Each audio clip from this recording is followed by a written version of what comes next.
Assalamualaikum warahmatullahi wabarakatuh. Halo teman-teman, perkenalkan nama saya Siti Salazningsih. Nah, di dalam video kali ini kita akan membahas tentang fonetik dalam gambaran umum. Berikut penjelasannya. Fonetik adalah ilmu linguistik yang mempelajari bunyi-bunyi ujaran yang dihasilkan oleh manusia dalam bahasa.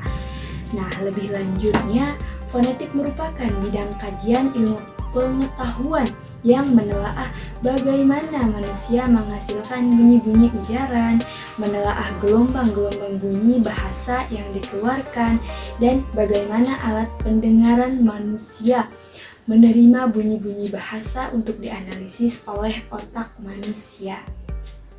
Menurut Clark and Yellow pada tahun 1990, fonetik merupakan bidang yang berkaitan erat dengan kajian bagaimana cara manusia berbahasa serta mendengar dan memproses ujaran yang diterima. Selanjutnya yaitu jenis-jenis fonetik. Nah, ada 3 jenis fonetik menurut Hare.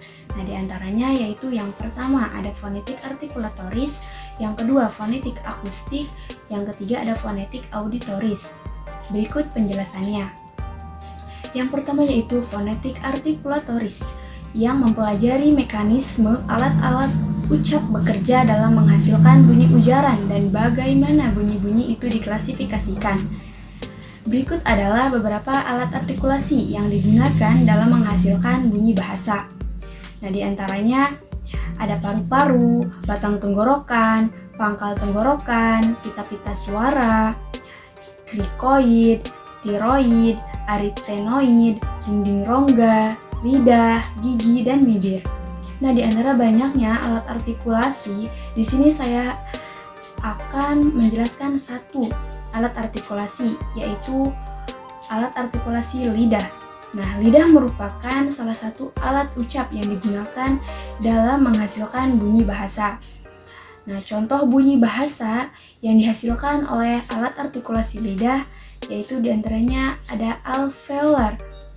Nah, alveolar merupakan artikulasi yang dilakukan oleh lidah yang menyentuh atau menghampiri alveolum atau daerah di antara gigi depan atas dan langit-langit. Nah, contoh bunyinya yang dihasilkan ialah seperti huruf T. Nih, T ya gitu ya. T. Terus D, N, sama L.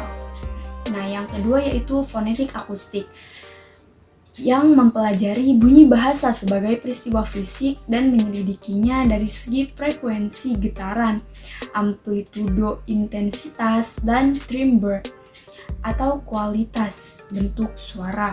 Nah, yang ketiga yaitu fonetik auditoris yang fokus mempelajari mekanisme penerimaan bunyi berdasarkan penangkapan indera pendengaran kita.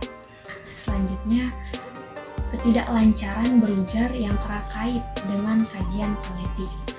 Nah, yang pertama ada kegagapan atau stutting. Menurut Ainsworth, pada tahun 1975, gagap merupakan salah satu permasalahan yang berhubungan dengan ketidaklancaran ketika berbahasa yang dialami oleh seorang penutur. Pada umumnya, penutur yang gagap adalah penutur yang menghadapi masalah kekurangmampuan artikulator untuk berfungsi secara normal atau masalah pengaturan pernapasan dari paru-paru si penutur. Nah, antara lain yang termasuk ciri-ciri kegagapan adalah yang pertama ada pemandekan, pemanjangan, dan pengulangan. Nah, penjelasan yang pertama yaitu tentang pemandekan. Nah, pemandekan atau kemandekan merujuk kepada ketidakmampuan penutur untuk menggerakkan atau mengawali gerak artikulator penuturnya untuk menghasilkan suatu perkataan yang dikehendaki. Nah, kemandekan ini muncul secara spontan sehingga penutur berupaya melancarkannya.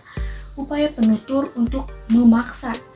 Nah, jadi si penuturnya ini memaksa gitu ya supaya alat artikulatornya ini bergerak dengan begitu kuatnya sehingga menghasilkan raut muka yang terlihat sangat merah gitu kan. karena dipaksa gitu. Nah, yang kedua yaitu pemanjangan. Nah, pemanjangan ini merujuk kepada keadaan memanjangkan bunyi tertentu dalam jangka waktu yang lebih lama dibandingkan dengan jarak normal. Nah, pada umumnya penutur yang normal akan memanjangkan bunyi suatu bahasa dalam jangka waktu yang singkat dibanding dengan penutur yang gagap. Misalnya, waktu mengucapkan bunyi N untuk mengujarkan kata nafas. Nah, jadi penutur gagap akan memanjangkan bunyi suatu bahasa dalam jangka waktu yang singkat dibanding dengan penutur yang gagap. Nah, seperti kayak nafas itu kan dipanjangin dulu gitu awalnya. Yang ketiga yaitu pengulangan. Nah, pengulangan merujuk pada keadaan mengulang secara berturut-turut bunyi-bunyi tertentu dalam suku kata, frase, kalimat ketika diujarkan dalam suatu percakapan. Baik ketidaklancaran berujar yang kedua yaitu kelumpuhan saraf otak.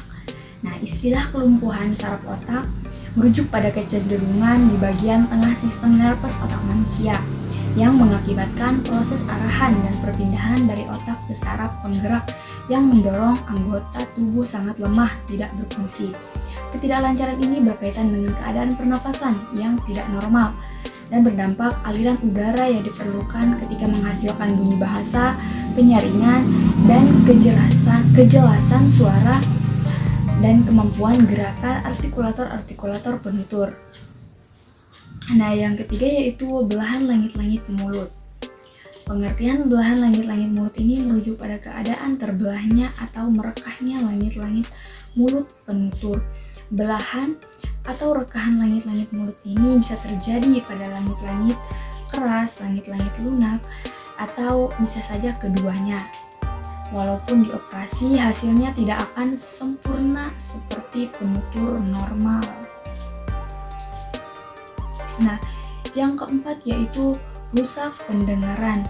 Kasus kerusakan pendengaran ini dapat dibagi ke dalam dua keadaan, yaitu ada penutur yang hanya mempunyai masalah kualitas pendengarannya rendah dan penutur yang pekak atau tuli. Nah, penutur yang mempunyai pendengaran kualitas rendah berkemungkinan gagal mengenal dengan baik bunyi-bunyi yang berfrekuensi tinggi, misalnya bunyi S dan F, karena itu akan menghadapi masalah ketika memahami perkataan dalam suatu ujaran yang mengandung bunyi-bunyi berfrekuensi tersebut. Baik, sekian, terima kasih. Wassalamualaikum warahmatullahi wabarakatuh.